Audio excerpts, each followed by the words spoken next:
Alright, hello. Today we're talking about the 1850s. You thought things were bad today. You're lucky you didn't live in the 1850s. People are not happy with decisions that are being made, and they're not happy with one another.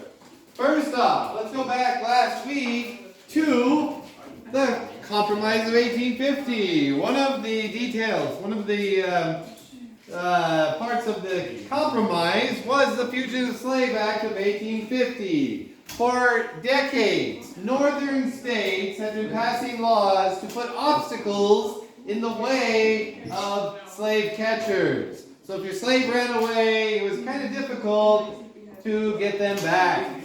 Now, this Fugitive Slave Act attempted to get rid of all those obstacles by giving incentives to judges to return those slaves, and also the ability for them to deputize anyone to help them return the slave to their slave master. Anyone. Yes.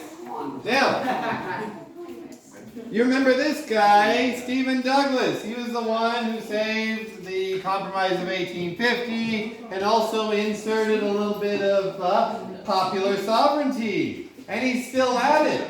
He says, oh, you got some of that? You know what that needs? You know what that needs? That could use a little bit of popular sovereignty. Hey, we got some of this over here. That could use a little bit of popular sovereignty. Hey, Kansas is getting organized. Let's give them a little bit of popular sovereignty, huh? They can decide whether they are slave or free. Now, everybody else agrees with him. Kansas, we don't need balance in the Senate. We'll just have popular sovereignty. Let the people decide. And it goes terribly wrong. So, you have a lot of people settling in Kansas, and a lot of them come from these free areas, and they want free Kansas. Well, on the day of the election for the Constitution, all these slave masters from Missouri go over to Kansas, and they vote. They vote for slavery. So they have a slave constitution, but then they have another election for the legislature, and they have a free legislature, and they outlaw slavery when it says they can have slavery in their constitution. So things aren't working out very, very well there. They kind of have two different governments, and then they start to fight, and violence breaks out across Kansas. They call it Bleeding Kansas, and we'll get back to that in a little bit. Violence also breaks out in the Senate. This is Charles Sumner, and Charles Sumner is a senator from Maine, and in Maine they are strong abolitionists, and so he actually he gives a speech where he's making fun of another senator from South Carolina named Andrew Butler.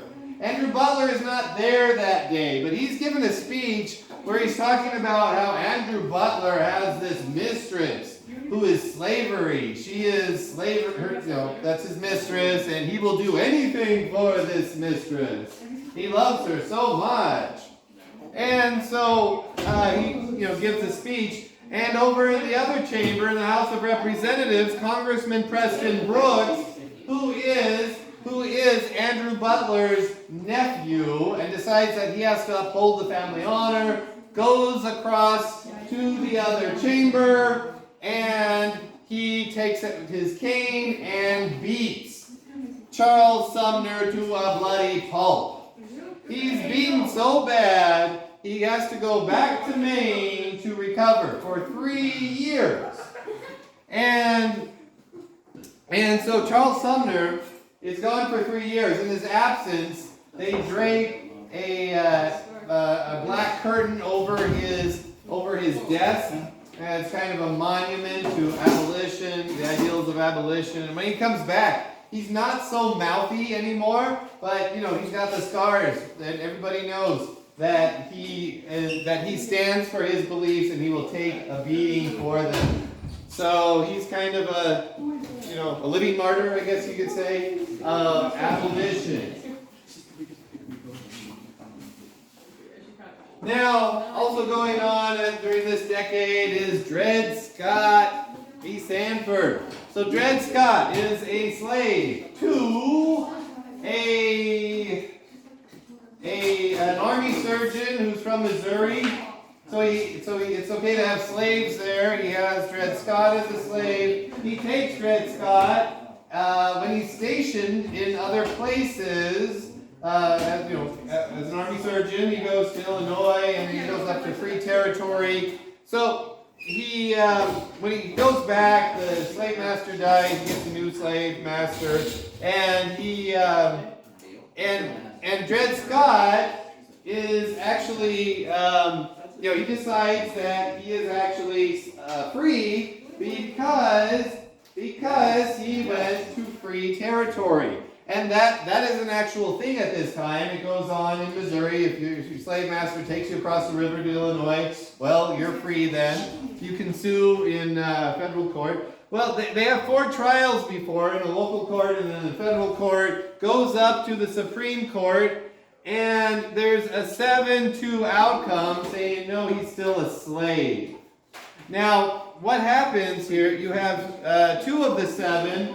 One of them is Chief Justice Taney from Maryland. He gives the majority decision and says that, and he goes to quite the extreme. He says, no, he's still a slave. You don't get your freedom just by being on free territory. Even if you are emancipated by the state, that still doesn't make you a citizen.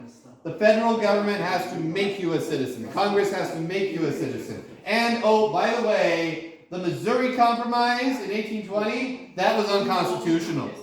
So he says all that stuff. But not everybody agrees with him. 5 of the 7 say, yeah, he's still a slave, but for different reasons. Not for those reasons that Justice Taney said, but for different reasons. And then you have these 2 right here who just completely disagreed. One says on the basis of the case there were some legalities and this case should be thrown out. Another one says no, he is actually free. He is actually a free man because he was in free territory, and no, the Missouri Compromise is not unconstitutional. And that dissension is going to have a big impact on a new party that forms in 1854. In 1854, the Republican Party forms. It is firmly anti-slavery. But what exactly does that mean? Well, it's kind of fuzzy because you have a coalition of people who are abolitionists and firmly believe that all slavery should end everywhere. Then you have former free soilers who believe that slavery should only be stopped in the West. We shouldn't have slavery in the West, but we should have, slavery in the South is fine. It's always been there. Now, they nominate John C. Fremont to go and become the presidential candidate for 1856, and he does not win. Does pretty well though for a new party. Takes all these states, but Buchanan gets the majority, and that is in 1856. Now, during 1856, there is also another election. There is another election in the Illinois Senate. Now, that is between Abraham Lincoln and Stephen Douglas. Stephen Douglas, his background is as a judge. He's been a senator for a while. Made his name with the Compromise of 1850 and also popular sovereignty. Yes. So he's pushing popular sovereignty, and that's kind of what this debate is about. It's about the future of our country and slavery, and popular sovereignty is his answer. His opponent, the one-time congressman from Illinois, is Abraham Lincoln, and he believes in just halting slavery in the West. He's fine with slavery in the South, but not in the West, not expanding into the West where it never has been. So, a lot of you'll go off to high school and you'll be able to join. I believe at Cambridge they have the speech. They have a speech class. You guys have a speech class. I'm sure you guys will do well in it, because you like to talk so much. And there's also a debate club, and they do Lincoln-Douglas debate. And this is the format. This was an innovation at the time. You have the affirmative, constructive, you have the cross-examination, native, constructive, and on and on. And this is something that we have today, that we still do today.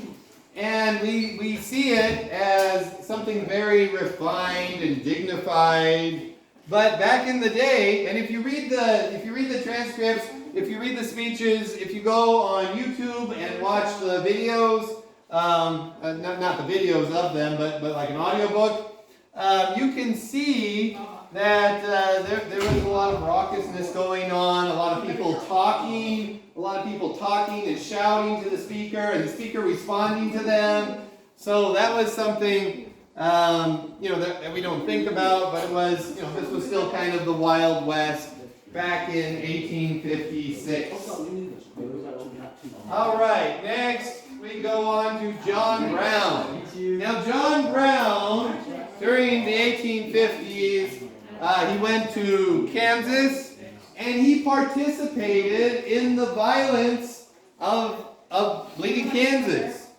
He was a very militant abolitionist, and he was eventually he engages in a raid on the arsenal at Harper's Ferry. Harper's Ferry today is in West Virginia, on the border with Maryland. It is a very beautiful place, but he sees the arms at the arsenal and wanted to instigate a slave revolt. It failed. He was captured by Robert E. Lee, and at his trial he gave a very reasoned argument in favor of abolition, and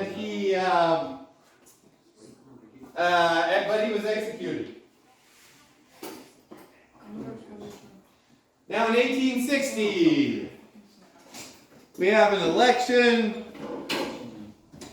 Lincoln, he comes out of nowhere he's a dark horse candidate or nominee to the Republican Party. He's kind of a compromise candidate, and but the people that he beats out end up serving in his cabinet. The Democratic Party splits. You have Northern Democrats, and of course they're led by Douglas. So what do they stand for? Popular sovereignty. The Southern Democrats, they're led by Breckinridge. They stand for slavery. And then there was a third party, the Constitutional Union, led by Bell. And they actually did pretty well for a third party. And it wasn't really clear who won the. It wasn't really clear who won from the popular vote. But the Electoral College, luckily for let's get one cheer for the Electoral College. They gave it to Lincoln very handily. And so we have the election in November, December, January, February. In March we have the inauguration. So you have over 4 months, about 4 months of kind of nothing happening. Well, nothing happening with the presidency. While Buchanan waits for Lincoln to come, the South maneuvers. A lot happens during that time because they got 4 months. And we will talk about those 4 months next week. Thank you.